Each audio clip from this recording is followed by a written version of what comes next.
बड़ दुर्घटनारू बर्तिला इंडिगो विमान। आसनु जानिबा एहार सर्विसेस खबर विषय।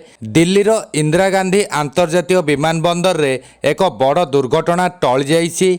आईजीआई विमान बंदररू बेंगलुरु अभिमुखे उड़ान भरिथिबा इंडिगो विमान टेल स्ट्राइक रो शिकार होइथिला। घटनाटी सेप्टेम्बर 9 तारिख रे घटिथिला।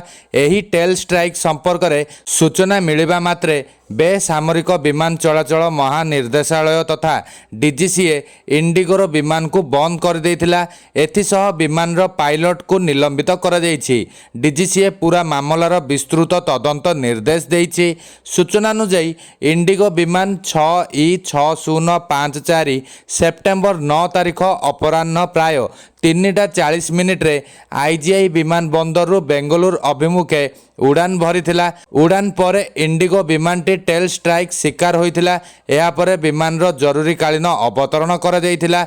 एही घटना संपर्क रे सूचना पाइबा परे डीजीसीए इंडिगो विमान रो उड़ान अनुमति निलंबित करिछि।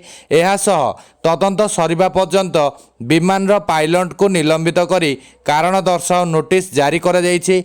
गोटाए विमान उड़ान आरंभ करुथुबा बेले ताहार टेल बा लांज भूमि किंबा अन्य कोनोसी वस्तु को स्पर्श कले ताहाकू टेल स्ट्राइक बोली कुहा जाए।